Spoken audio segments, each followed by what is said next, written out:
Good morning guys, mumeze mute? Mumeze mute? Njye meze neza arumva. Ndashima Imana, I missed you so much. But guys, none ko mutakireba content zanjye. Nuko ziri mu cyongereza. Why guys? Why? Umba mugiye kumbona nicara rero mutakireba. Yaje kutubwira iki?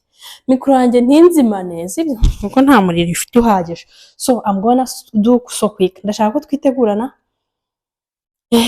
ngiye kujya ku kazi mbereke umusatsi wanjye narahambuye ya perike nari mfite ni perike ya plante mama ari kuba ntabanyikoresha ari ubwa mbere simba nibuka ndanabyitiranye imisatsi yanjye ni ngiyi rero ubu ngiyi ngana murayibona sibyo dore shawe mu ndangire ikintu kibyibusha umusatsi nyine ukabona ni mwinshi cyane ku mutwe kuko njyewe babona umusatsi wanjye uteye produit muke ariko c'est pas grave.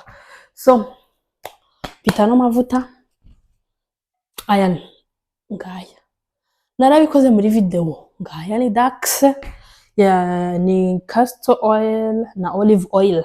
This one iyi ngiyi rero ni creme ira moisturizinga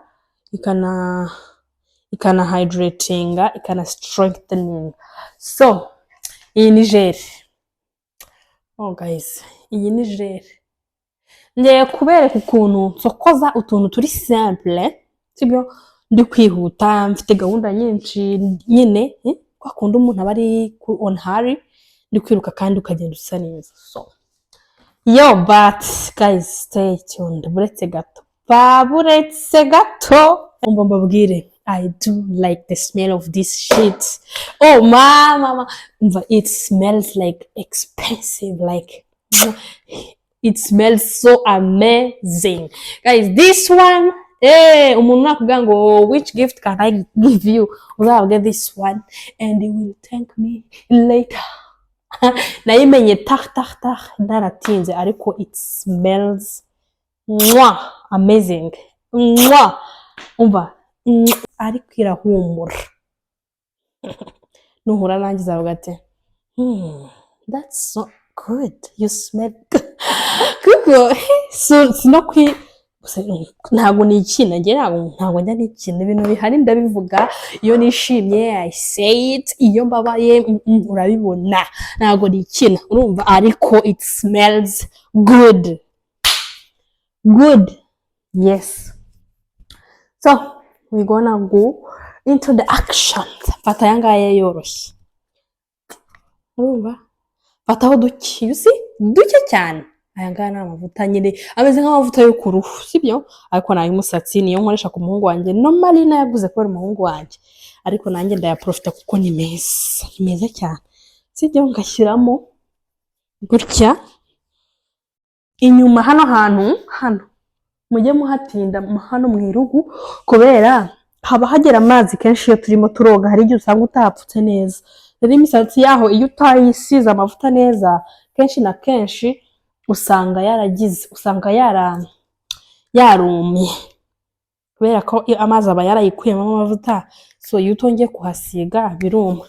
Ahandi hantu nkunda gutinda ni hano kurutu hano hantu iyo uri gusokoza hari ukuntu haba harimo utuntu ukumva turi kubutsa n'uducika ariko iyo hashyize amavuta bihagije birakunda. So reka na unboxing no parfait mbere yo kwisiga andi mavuta naza kwanduza kava yayo rero guys. Ni veruru mukora ahantu hose mba nafashe ukuntu abagaragara ariko yitwa ni eau de parfum intense ngibi hano hasi. Mwabonye reka unboxingane sibyo as we prepare ourselves to go to work.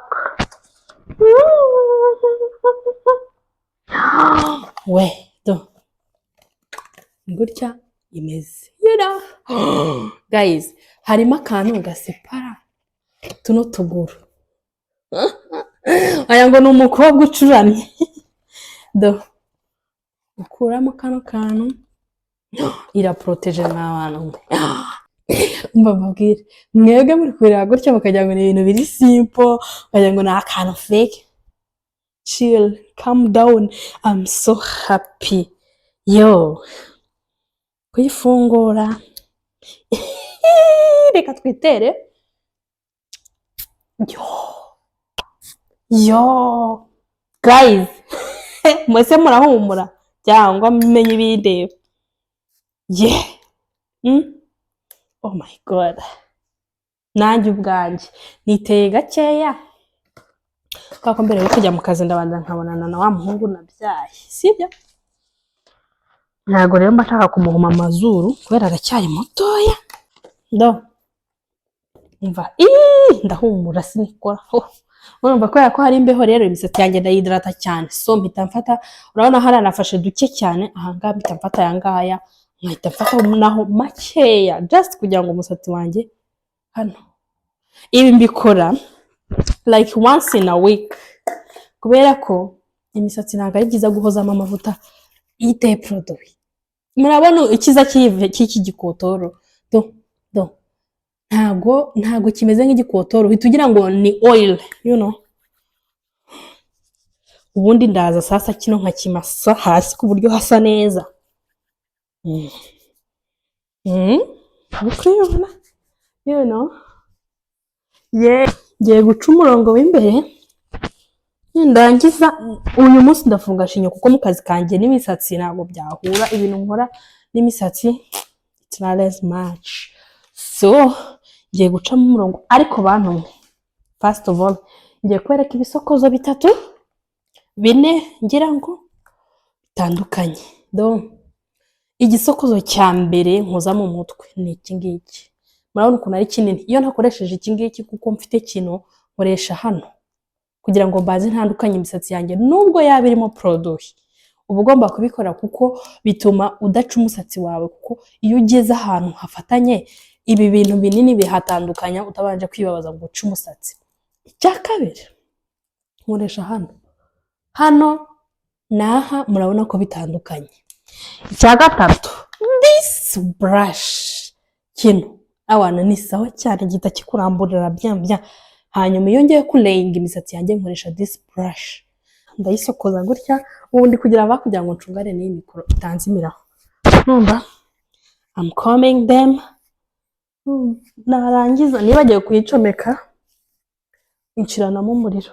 Namara gusokoresha kino hose kandi ugeze hasi kuko nta gusokoza hejuru gusa, ugeze hasi kugira ngo imisatsi uzayirinde gufatana. Kambere kuko imisatsi yanjye yakuze. Yo ino misatsi ntago mwabyemera ariko ntago nyimaranye imyaka 2. Nayibonye. So ngiye gushaka ibintu bizajya bituma imisatsi yanjye igira ibyimba. Dore noneho ndaza ngahita mfata kandi gato gakurikiyeho hano, nkaza nako nkagacishamo hose. Murabona yuko nubwo nacishijemo cya kindi ndi gucisha hasi nyine ukabona ko ndi gushyiramo agatege. Namara gusokoza gutya, urabona ko iyo washyizemo amavuta neza ntabwo imisatsi yawe icika ngo isigare mu gisokoza ari myinshi, hasigaramo duke. Narangiza nkazana kino the brush. Kino cyo rero everything uba wumva kiri kumasa, gihita kinayigabanya. Murabibona? Ambereke imisatsi yanjye ukuntu ireshya duhereye imbere. Inyuma nayiberetse, kambereke n'imbere. Sibyo?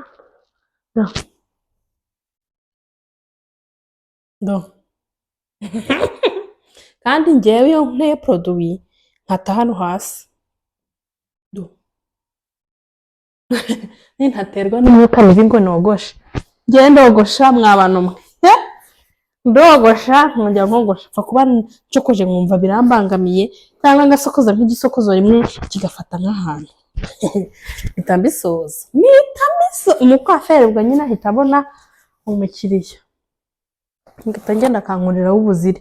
Sasa tugiye guca umurongo hano imbere. Umurongo hano imbere rero ngiye kugira gutya muci. Sinzi ko muri kundeba.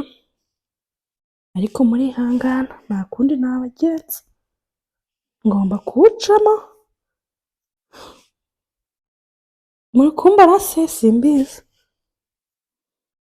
Ikintu kinsetsa ukuntu uca umurongo biba biri so funny. Ngo se muri kureba? Oh gosh. Tibikuza. Ariko se kuno murongo uri bizarre. Mundera umurongo w'umukobwa muzima. N'abantu mwavukanye mvimba. Mu commenting down mumwe eko mumeze nkanjye. Uko nge mfite imvi zo kuva muri primaire we. Ngo n'izusaza n'iziza muhazashi. Ndibereke. Bakunda umuntu yabaga afite utujwiri ko muri primaire bari kutwogosha. Ngiye mfite imvi. Nari mfite utuvi. Noneho rimwe nkumva nabwira mwarimu nunyogoshera imbura bo ntwariye ubukire kubera ibintu abantu bavugaga ngo imvi ngo ni ubukire. Numvaga nyine ari buba ntwariye imvi, ari buba nyiciye ubukire. Biri kuvamo cyangwa uzi ko hengamye? Yap, urahengamye. Kanguhengure. Mva ndi kugira vuba ariko we ariko reka mbabwire n'ibintu byanangaje ngera mu ndege. Profit. Ngeze mu ndege bwa mbere numvaga ko mfuye birangiye. Ariko hari umuntu wari wambwiye ati ntugire ubwoba wowe ugende. Nanjye nayigiyemo nyine arankomeza ko amara ubwoba ariko nyine koba ntikabura.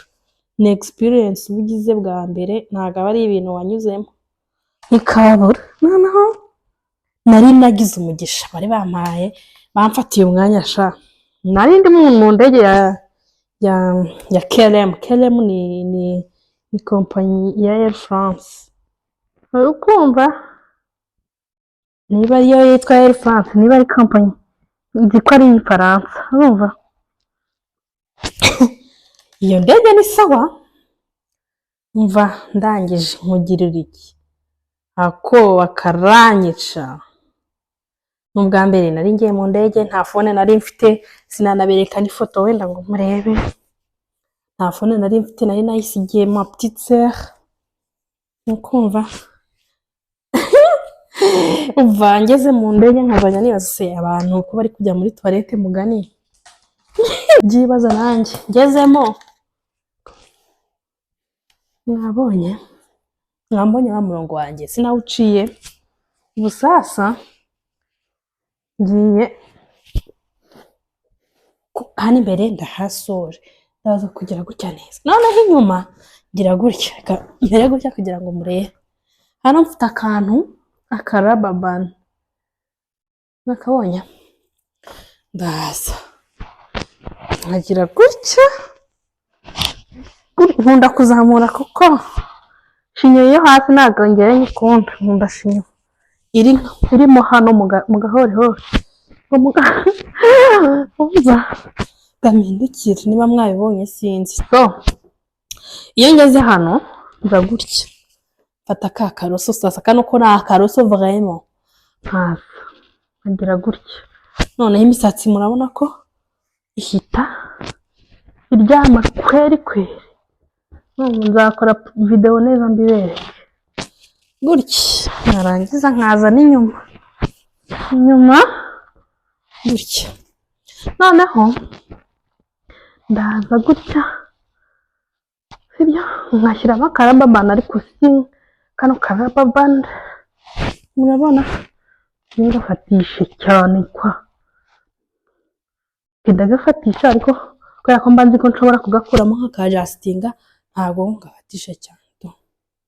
Nabonye nahangaha sibyo narangiza nkaza ngafata kano ngiye gutosa intoki gato ya mpite ngaruka mbereke Dugushyiramo kano kajeri kuko bisaba gutosa intoki gato, tosa ibiganza bibiri gutya gutya.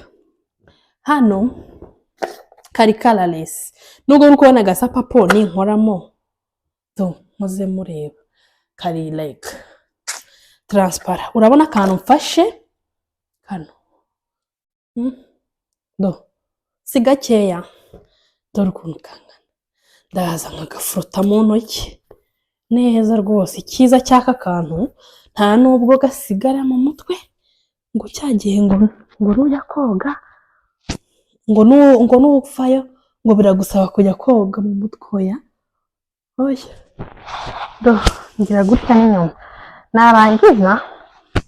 narangiza murabona, murebe mu mutwe wanjye hari ubwo wamenya ko nashyizemo aka kantu. Ikintu bakundira ntabwo gasa umweru, bitandukanye n'ama eco style ntabwo nzikunda, zarananiye. Noneho nkuyemo ka karaba band kuko maze gushyiramo jere, ndaza nkongera nkaryamisha neza neza. None imisatsi biri kujya ku murongo. Reka nkoreshe miroir rero kuko mwege ntabwo ndi kubareba neza. Muraba muri kundeba je pense oui un petit peu oui. Na hano inyuma nkazamura, nkaza nkacishamo igisokozo kugira ngo shinyo yanjye nyigize hejuru, ariko ngahita ngaruka nkazamuza brush. Namara kuzamuza brush rero ngafata neza umusatsi ku buryo hano hejuru hano hadasigaramo ikinogo, nkaza nkawufata neza neza inyuma, kubera inyuma mba ntahareba, macisha akaroso kenshi you know, nkaza ngafunga neza shinyo, nkayifunga neza. Nkaza ibi bintu ndi gukora ni ahantu utabijyana mfete. Impamvu nkoze kano kantu inyuma, muri kukabona nta yindi. Noneho iyo maze kugira gutya sibyo, mfata agatambaro. Udafite umwanya nta nubwo buri gushyiraho agatambaro, ufite ushyiraho agatambaro ugafunga. So ndaza ngahita nza neza nkamakinga sure ko kano nagashyize muri ya raba band yanjye. Narangiza nkagira gutya, ninjiza uruhande rwa hano gutya, bikonesha lahere gutya, ninjiza hano, nkaza ngafata n'aha handi nkahinjiza ku rundi ruhande, urumva, ngakurura babanda gutya, ngakurura ariko nkamakinga sure yuko shinyo yanjye irimo irinjiramo imbere kugira ngo kabe gakomeye. Narangiza nkakazengurutsa nkakinjizamo imbere, ubundi nkaza ngakoresha imibano. Ubu ngubu bino ntabwo muri kubona ari byiza kubera ari shinyo ya naturelle nkoresheje. Ndaza nkafata hano tugahisha ya ntuza yose, nkaza nkacishamo urutoki gutya, ugacisha hano ukinjizamo, ugafata ku buryo nyine ufata shinyo ku buryo niyo wakwiruka cyangwa se umuyaga ugahuha, wowe uba uri sûr de toi ko shinyo yawe ifashe kandi ikomeye, you know. Hano ndaza naho mfate neza, ninjizemo gutya ninjizamo ngasunika neza, you know. Do ubu niyo nakwiruka nkajyayo ntabwo shinyo yanjye iva hiri. Noneho iyo mbonye nyine iyi mibano idahagije, mfata imibano. Hano mfite imibano ni nka 200. Mfata imibano myinshi ishoboka ku buryo shinyo yanjye numva ko nyine imfashe bien. Nabona maze gushyiramo 2, 3, uyu ni 4, sibyo, kakire no kuri uru ruhande rwo hirya undi mubano babwira ibintu byanshanze ari ngeze mu ndege nagezemo rero indege ihagurutse ndavuga nti turashize urakomeza ukazamura neza kugeza igihe ubona ko shinya imeze neza mu ndege rero mwabantu mwe ntabwo nigeze nsinzira nari ndi kureba none tugeze mu kirere ntangira kubona umujyi wa Kigali ndawusize ntangira kubona ibicu bimbanye ibicu nawe uravuze nti turashize aha ni mava mana we urabona ya ndirimbo ya ambassadors baririmba ngo hejuru mu kirere hateye ubwoba haratinyitse nyamara haratangaje nibwo namubonye ubusanuro bwayo nibwo nabubonye urumva noneho isoni ziranyica ngo isoni ubwoba buranyica ubu rero ni gutya nitegura maze rero tugeze mu kirere mbabwire narasenze urumva kugeza igihe ngereye aho ngera urumva reka mbabwire hano rero mikoro yanjye yazimye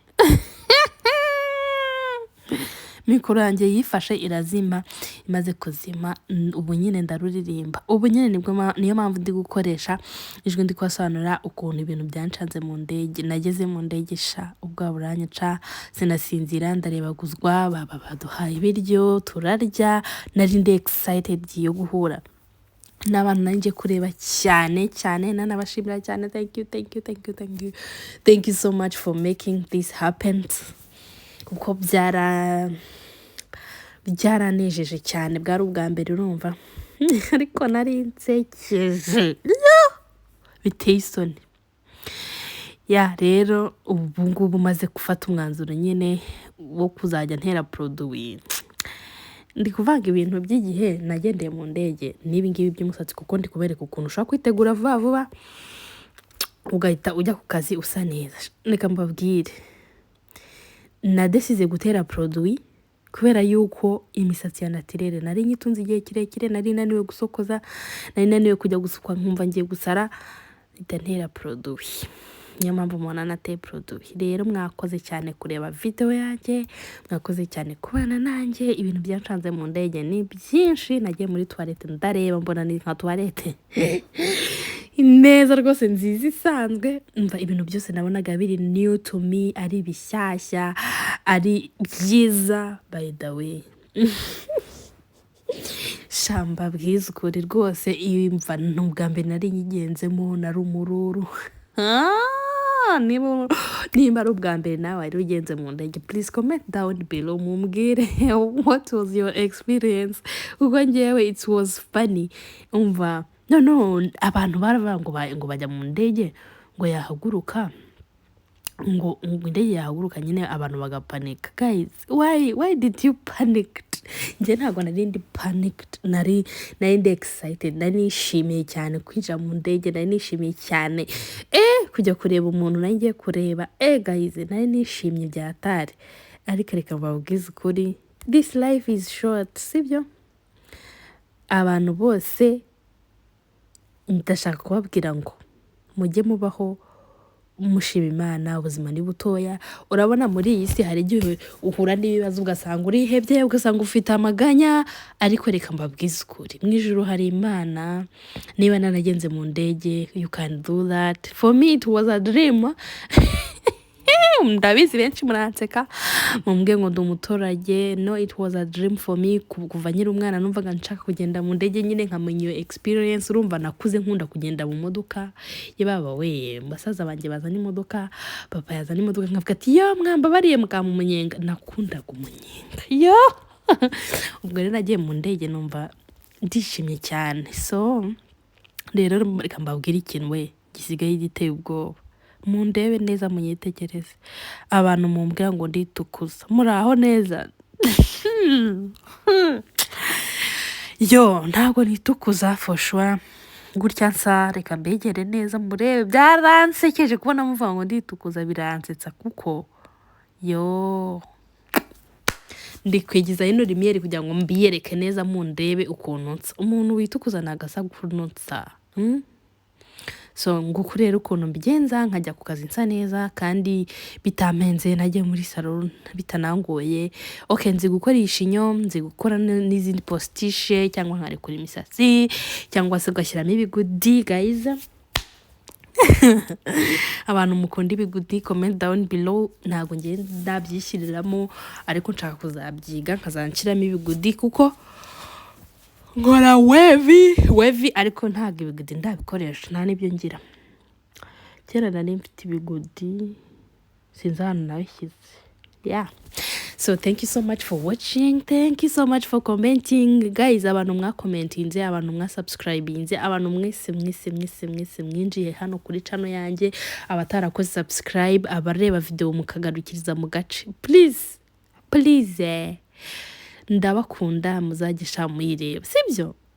Ndabakunda cyane ariko Imana irabakunda cyane kundusha, urumva cyane ariko. So see you in my next video, hopefully ko muzaba mumeze neza, nje meze neza kandi ndashima Imana kuba mbafite mu buzima bwanjye, muri umugisha kuri njyewe. Nukuri ntago mwabyumva, gusa I pray for you. Reka mbabwire njya mbasengera nkabasabira umugisha kandi Imana ijye baguhirwa muri byose. Ndabakunda cyane rero, bye.